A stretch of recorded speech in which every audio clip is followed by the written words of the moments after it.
all GRC holders, and also in future, all those who claim they've already obtained gender recognition overseas will benefit from Section 22.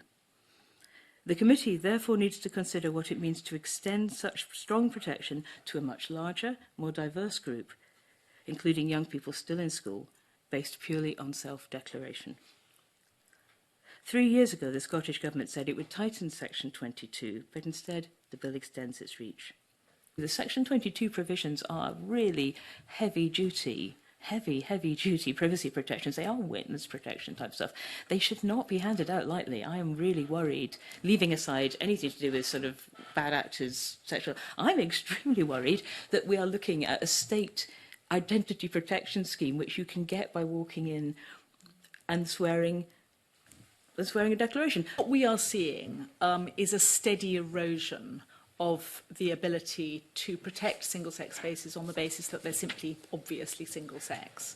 So if you say anyone who identifies as a woman can have a gender recognition certificate and give the impression, and the impression will be widely given, that especially anyone with a gender recognition certificate is entitled to access any single-sex service, and nobody can deny them that, then you create a situation in which it's impossible ever to challenge someone who oughtn't to be there. There would be unintended consequences of not having a medical diagnosis, in that it may, as some have highlighted, shield a criminal. So therefore, it provides them sort of with an invisible cloak from their past, and that removes the safeguards. In my view, I mean, I think it's open to the committee, as I said, to look at alternatives, but I don't see that in itself is a sufficient concern in order to stop the reform that is proposed. If you're saying you can have a gender recognition certificate because you say on the basis of self-identification, you make it very easy for anyone who wants one for any purpose.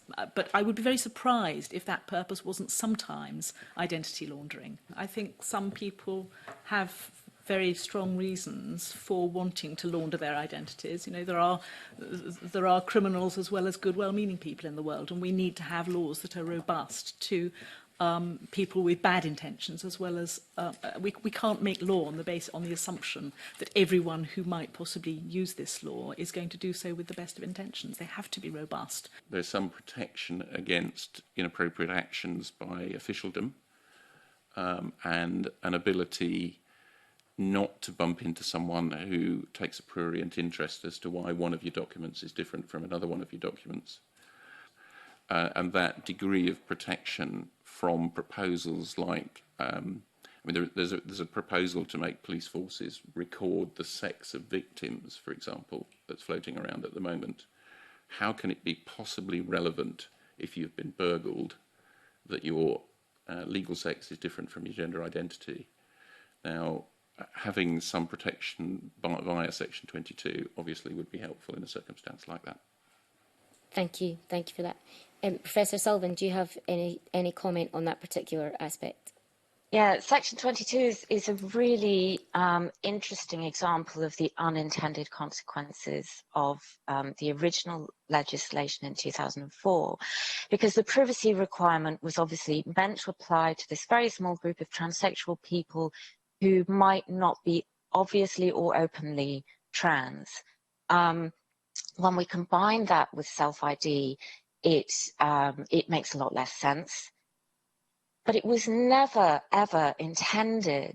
And if you read the Hansard of the 2004 legislation passing through Parliament, it never mentioned data collection. And it's very clear that, you know, this was about marriage. For a long time, people were not collecting data on sex because they believed and had been advised that that would violate Section 22. Now, that has since been quite clarified, and it's clear that, in fact, it does not contravene Section 22 to collect data on sex. But we went through many years where we were losing data on sex, partly because people had misinterpreted the law. Now, I think as legislators, you've got to be really mindful of that. It's not just what your intended consequences are from this legislation. You've got to think really carefully about the unintended consequences.